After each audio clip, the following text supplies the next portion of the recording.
Hi everyone and welcome back to class. This is week 4 in Applied International Economic Policy. This week we're going to be discussing financialization.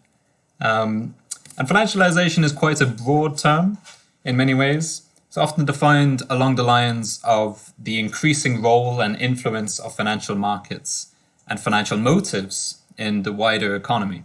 But because it's such a broad term, what I like to do is to start off with a sort of more well-defined question and work our way then to a definition of financialization. Okay, so without further ado, let me swap over to my slides if I can. Okay, here we are. Yeah. So, in order to motivate the topic of financialization and the problems it poses, we're going to begin with an empirical phenomenon, much like you will be expected to do in your term papers. This empirical phenomenon is often called the profits investment puzzle, or words to that effect, or the profits without investment regime, these sorts of terms. So we're going to look at that and then kind of work our way to financialization definition, as I said. In the main part of the lecture, it's going to be we're going to discuss corporate governance and the role it plays in the economy and how it's changed in recent decades. So let's begin with that empirical data. Here we have investment as a percentage of profits for the entire economy for various different major economies around the world.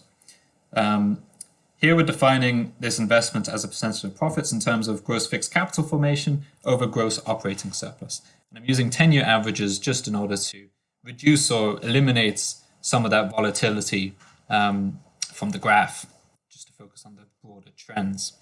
So we have the 1960s here, 70s, 80s, and so on. And here we have, well, let's say the United States. Let's have a look at that. And we see that investment as a percentage of profits has fallen quite dramatically since the 80s. Right? It's quite stable up until the 80s and then it falls. So either investment is falling as profit stays stable, or profits is increasing as investment stays stable, or both are happening at the same time. And in fact, that's kind of what we're seeing as a percentage of the economy, at least. We can look at other economies as well. So that's the United Kingdom here in a sort of purple. Also, we see relatively stable and then drops. Let's look at Japan, perhaps. Japan is quite stable up until even the 90s, where it then falls quite suddenly.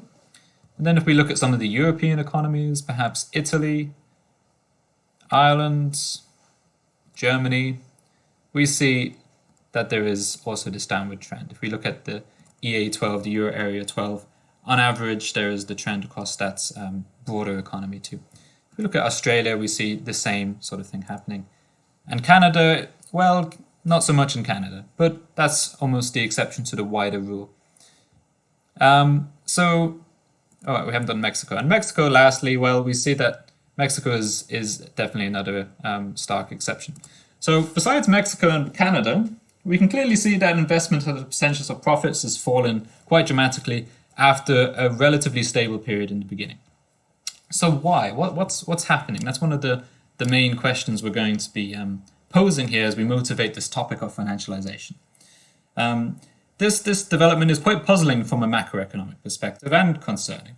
Why is it puzzling? Well, because the common sort of view in macroeconomics, or a common view, is that investment should increase as profit increases. Well, why? Well, if you have greater profits, the capitalist has more money to invest. That's one straightforward explanation. Or you could say, well, with greater profits comes greater expectations about future profitability. Therefore, animal spirits are good if expectations are so formed. Higher profits can even mean that it's easier for these capitalists then to get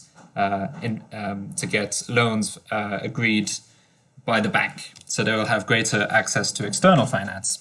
So generally, for a number of reasons, we could see that we would expect there to be this positive relationship between profits and investment.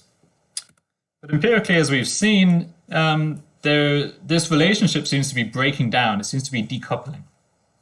Now, this is concerning because, well, we're seeing this increase in profits and the profit share that goes with it without it even being compensated by rising investments, which generally tends to have some benefit on the wider economy.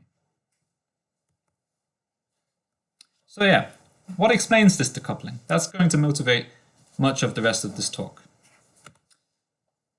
Well, in order to understand one theory on what's going on, we need to speak a little bit about corporate governance, what it is and how it's changed over time. Generally, we're going to speak about how the strategy of how to govern the corporation has changed from one of retaining and reinvesting profits to one of downsizing the corporation and distributing profits as much as possible.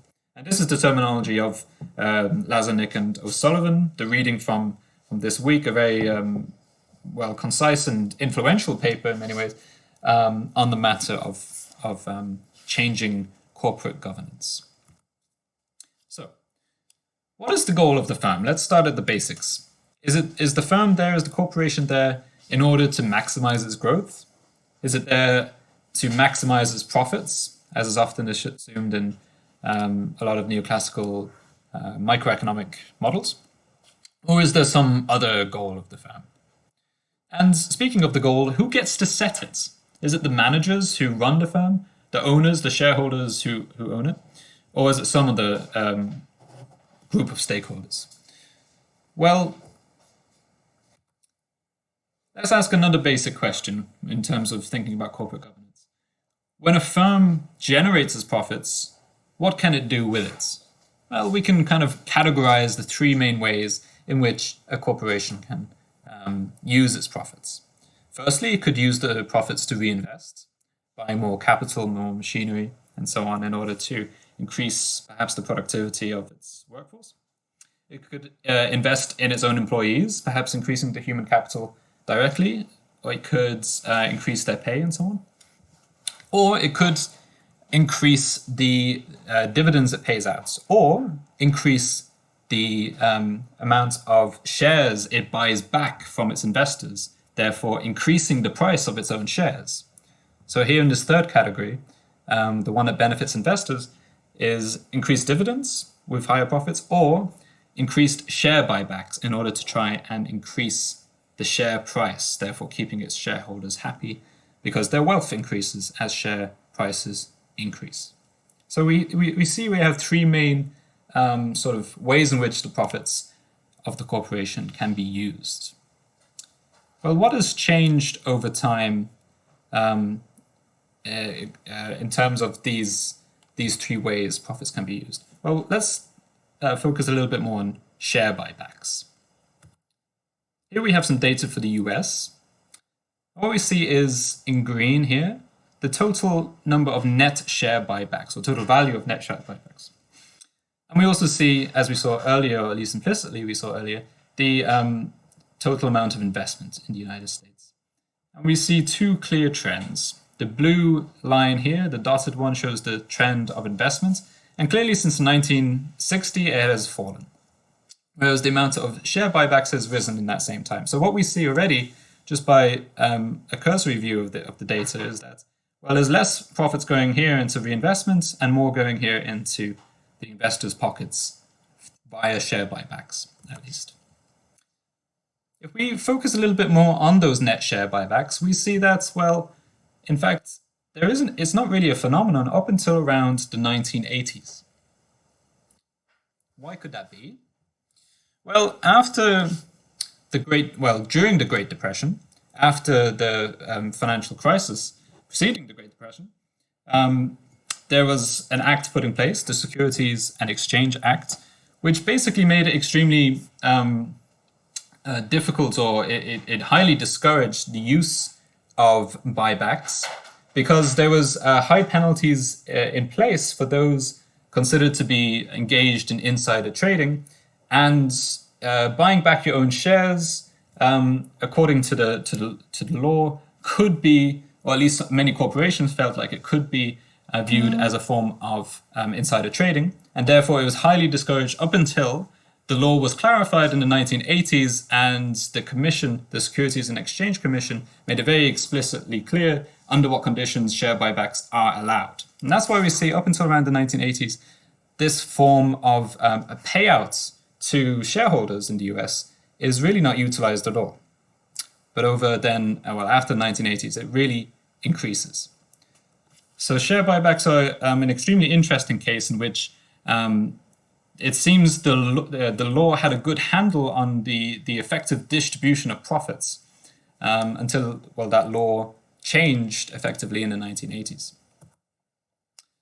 So what is this change, this broader change in corporate governance that I mentioned, from retaining and reinvesting your profits over here to downsizing and distributing? Well, here we have a table that kind of tries to summarize the main differences in these two strategies, these two ways of governing the corporation. The retain and reinvestment strategy broadly relates to the period after World War II and before 1980s. The goal was to maximize growth, and the focus, therefore, was more long-term, or at least more long-term than what we'll see in a minute relating to the downsize and distribute strategy. Control was very much in the hands of the CEOs, the managers of the corporation, and what we saw was that the profits of the corporation were largely reinvested in order to encourage more accumulation of capital, and more jobs as a result were created with that investment. At the same time, the profits that were distributed were taxed at very high rates, so those shareholders in the US didn't have much of an incentive to pressure the corporation into paying out in the form of dividends, because they knew that that those dividends would be taxed very highly. The buybacks at the time, as we saw earlier, were very much uncommon and strongly discouraged by the law of the time. Now, the second strategy that emerges after this period, the downsize and distribute strategy, relates to what is known as shareholder value maximization. In fact, you could call shareholder value maximization is a different term for the same sort of strategy. Now, this strategy is basically to say, the shareholders own the corporation. The shareholders want to get as much out of that corporation as much as possible in terms of its profits and its value. Therefore, it is the job of the managers, and it is the essence of the corporation, to increase its profits as much as possible, because that's what the owners want. So therefore, this latter strategy here is much more of a short-term strategy, as we will see. The shareholders exert much more control. Profits in this period tended to be taxed at a much lower rate, and buybacks, as we saw, become increasingly common and encouraged.